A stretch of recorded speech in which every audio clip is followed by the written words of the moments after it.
Well, hello, this is Adam, and welcome back to Rare Classic Cars. Today we're going to talk about the unique features, idiosyncrasies, quirks, etc. of my 77 Impala 9C1, which I'm pretty sure has 8,500 original miles on it. This car came from the Chicago area, and I took it to the Chicago Emergency Vehicle Show back in 2013. And somebody recognized the car there as a Chicago Transit Authority police car. It's never been lettered, stickered, anything like that. Never had the divider in it. I do think that it had the little suction cup light bar at some point, because you can see the outline of where it was mounted to the roof. But other than that, as you can see in the rear seat, no divider. But it is a factory 9C1. I did get the original dealer invoice from the GM Historical Museum or Heritage Society, and it did verify that it is a 9C1, and it has a lot of 9C1 componentry on it. But first, a little bit about this vehicle. This was an all-new car for 1977, the downsized Impala and Caprice. And all of the GM full-size cars were downsized for 1977, the Chevrolets, the Pontiacs, the Buicks, the Oldsmobiles, and the Cadillacs. And they went with this so-called sheer look styling, which was meant to have these really razor-sharp edges, which you can see here, the crisp edge. I like how it has this kind of V in the middle here. And relatively flat sides as well. So this was the style that came about after GM introduced the 1976 to 79 Seville, and that car dictated the styling of a lot of these other cars that were to come, including this one. The GM effectively had the very similar three-box design with the so-called sheer look style. This was inspired by European cars that were smaller at the time, but obviously GM took it in a full-size, a true full-size direction. Now, a couple things for 1977, there were no longer hardtops.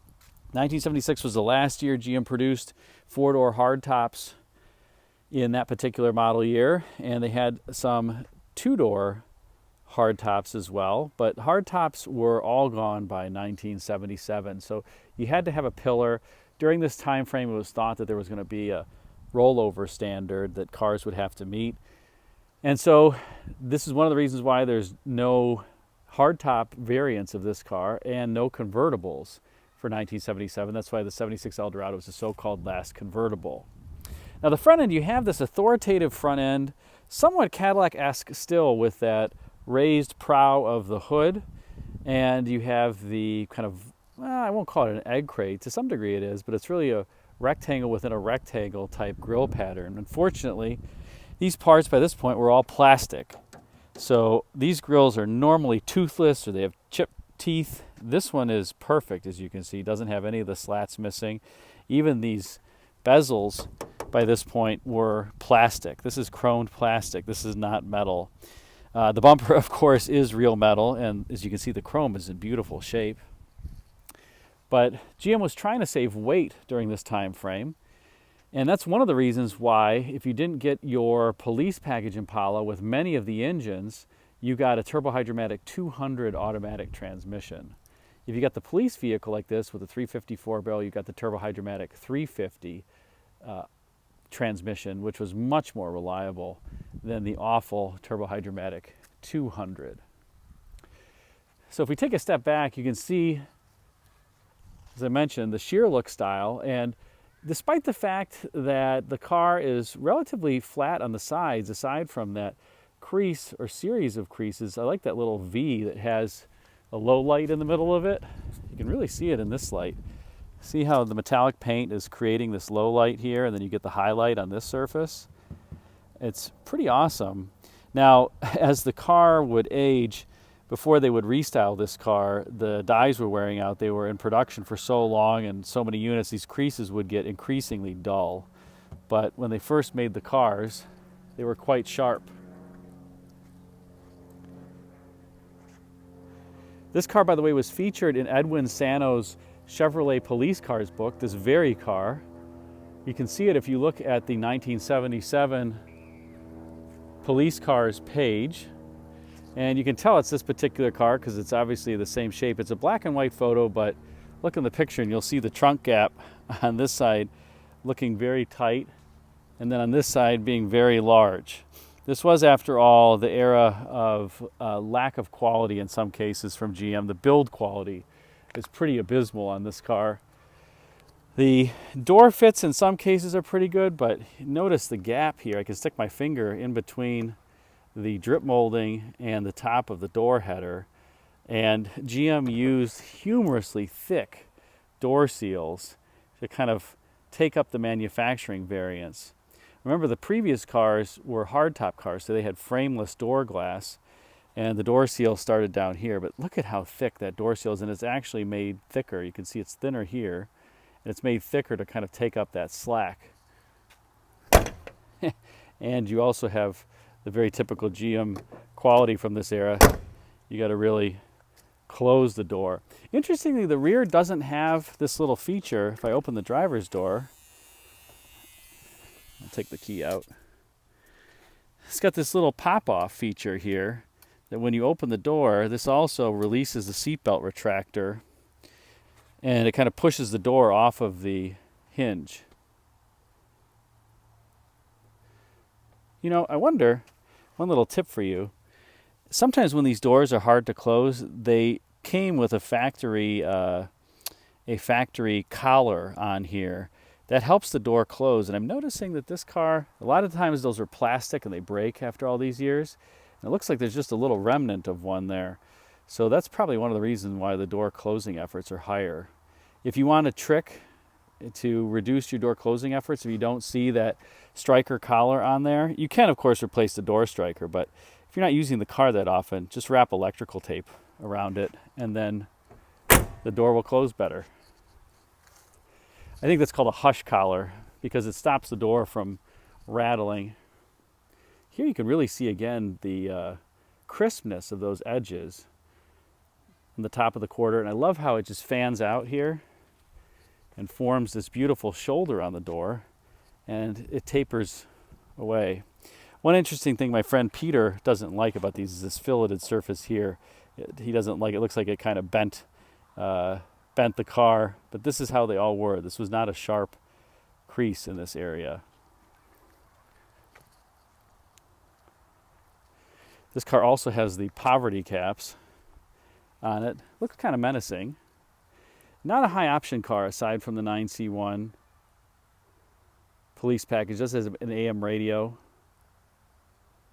But let's take a look at some of this 9C1 content and why I think this is an original 8,000 mile car. First of all, take a look here inside the fenders.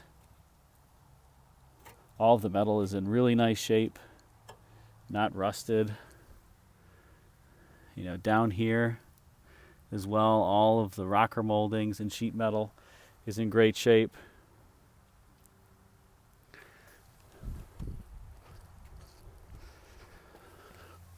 All the way back here too. You can see that's all solid.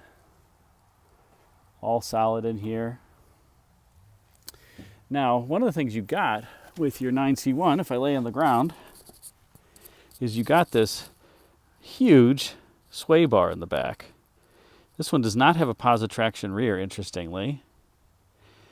But that sway bar was much larger than what you got on the stock vehicles.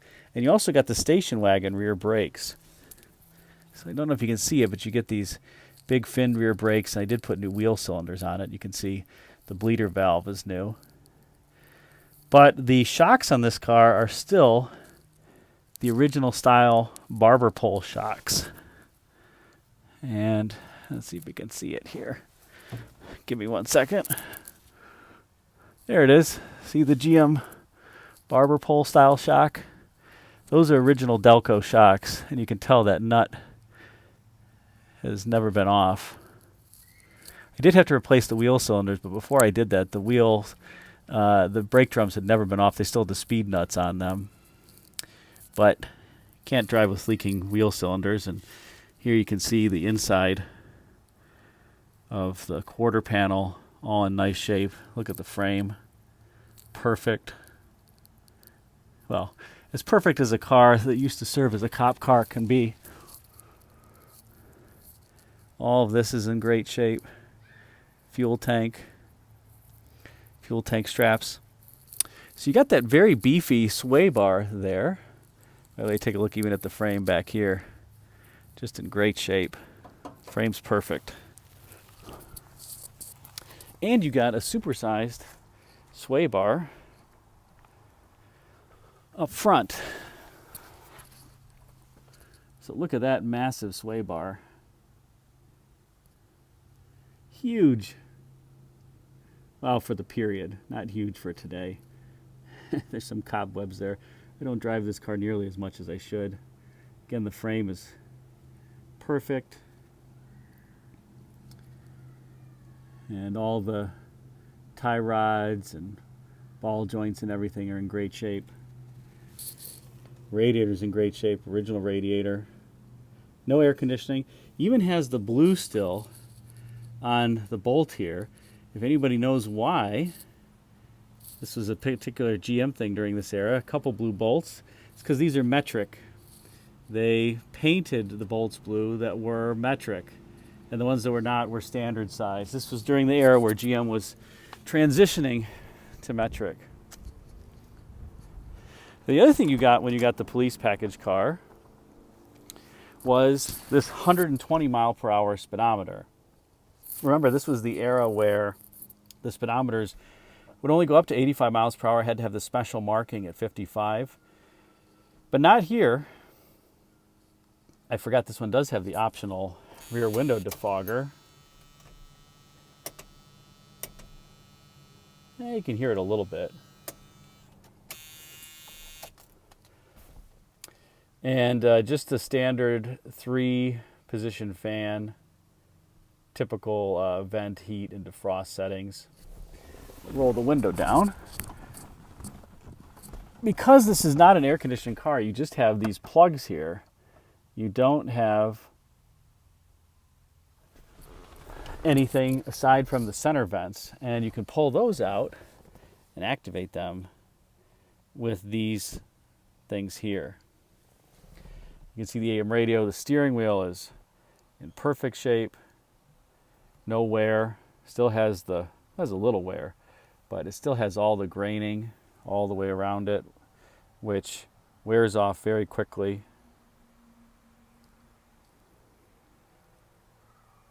The headliner is still original. This is a pretty thick headliner in this car. Notice on the Chevrolets they didn't have a place to clip in the visor. So they just cheaped out on that. And you do have the padding back here in the package shelf. This car does in the glove box. I think this is funny. Look at how proud this sits of the interior trim, in part because it's got the thing for the light. But this car does still have these little stickers that if you have warranty work, you peel off one of the stickers. This is the VIN. So this car must have had a lot of warranty work because, let's see here, 5 stickers are missing. It's a bit presumptuous of GM that they thought you only needed 8 stickers. So this car must have seen some warranty work at various points in time, but this is the original. That is the VIN. This is the original manual and everything for the car. And let's see, I have little oil change notes. Well, 8/8/20. So 5 years ago, this car had 8,250 miles, and it has 8428 now. So it tells you how much I drive it. Not even a couple hundred miles in a few years. By the way, I've driven it today about 60 miles. Just get it to stretch its legs a little bit. Want to make sure everything's okay. I might end up selling this car. One of the viewers, there's a viewer who emailed me. I've been pretty busy, but might be time to sell it. He really wants it. He's an ex-police individual, and well, it'll be perfect for him. I'm obviously not driving it that much, so it's tough to part with cars, but we'll see. All the bottoms of the doors look really nice.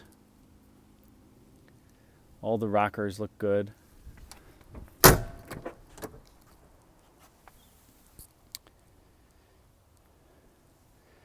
Just a good solid car. I think the frame was also beefed up on these police cars. I think they had a different frame.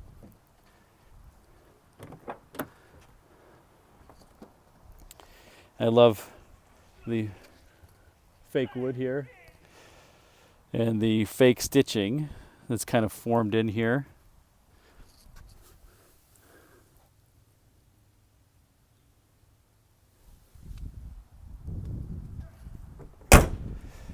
And we'll take one last look at this door. And of course the rubber floor mat on here, it's just a cop car after all. All the seat belts are in great shape. Normally these wear pretty fast. The buckles look great. The driver's buckle looks pretty good. Driver's seat belt. You know, all these plastics that they used on these GM cars of the era were not that great, and they kind of fade at different rates. This car, I'm sure, at some points sat outside. I mean, it was a cop car after all.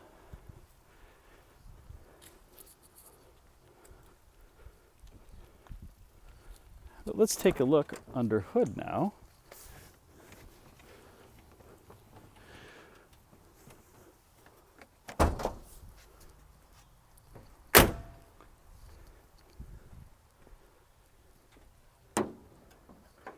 And here you are, the 350 4-barrel V8.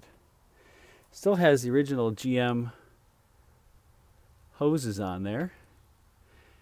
The original spark plugs and spark plug wires are in the trunk. I think I replaced the master cylinder at one point, rebuilt the carburetor. Other than that, I did replace one of the power steering lines way back when. But that's about it. I mean, the car is just in great shape. Still has the original tower style hose clamps on it. And more of these blue bolts, as I was mentioning, that are metric fasteners. The car was obviously undercoated way back when it was new. Still has the witness mark there from the factory. And it didn't come with a hood pad. I don't think these cars came with a hood pad if you just had the standard Impala, but all the sheet metal is in really nice shape. Still the original radiator. I have only changed the antifreeze in here. I've never had to do anything for the radiator, and it works fine. Car never runs hot.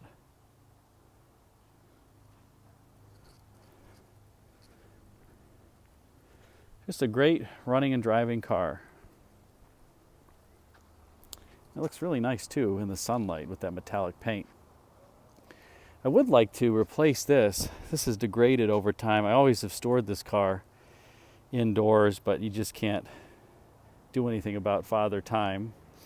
And I don't know if I can find the bumper fillers for this car. I haven't been able to find any, otherwise I would replace that. So it's kind of the only flaw. Of course, this was a cop car, so there are couple little dents and dings, probably the most prominent one right here.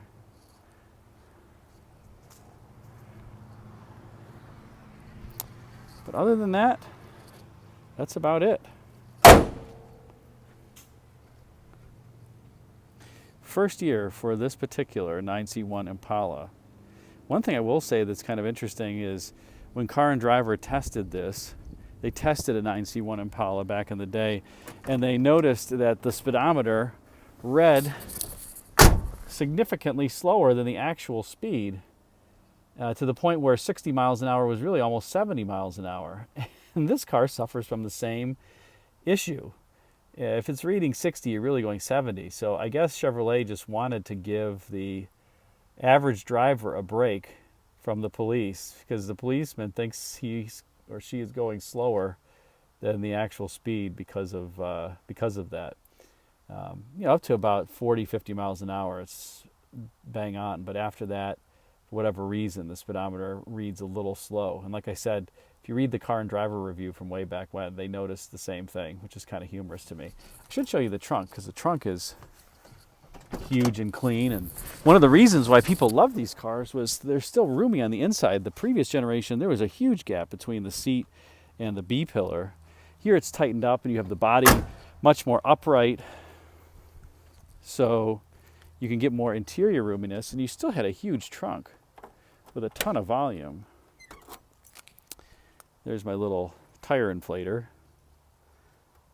The original door edge guards, which I took off. The original spark plugs.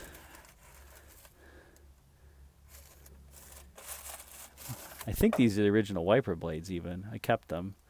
They're Tricos. They're certainly old. And I think that these are the original spark plug wires. Let's see.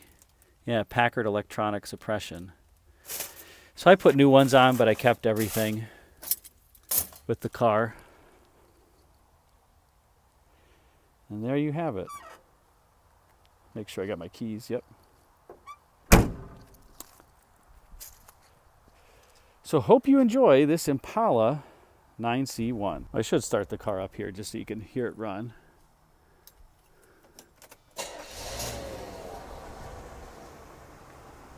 Very smooth, quiet, you know, shockingly quiet.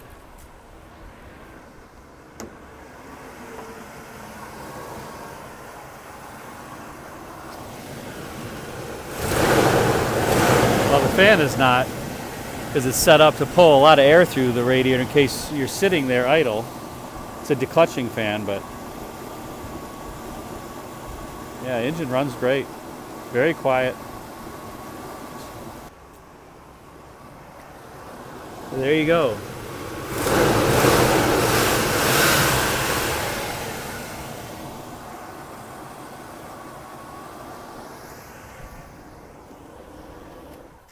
Unfortunately, a few dash cracks here. Like I said, the car probably sat outside for a little bit at some point, but what are you going to do? They're not making 1977 9C1 Impalas anymore. All right, last little bit. It was indeed, the hush collars were gone on most of these doors, so get yourself some electrical tape, wrap it around the striker there, and now watch how nicely this door closes. I'm going to just go like this. Closes. The back door.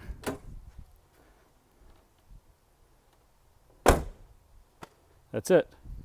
I mean, it's a little tip for you if your doors aren't closing well on your GM cars of the 70s era, or I guess through the 80s too, but you know, here we go. It's got pretty stiff door checks on this. And here we go. Look at that. There you are. One little tip for restoring your GM cars. Thanks again for watching. Hope you liked this video. Be sure to hit the super thanks button if you did and leave a comment. Thanks again.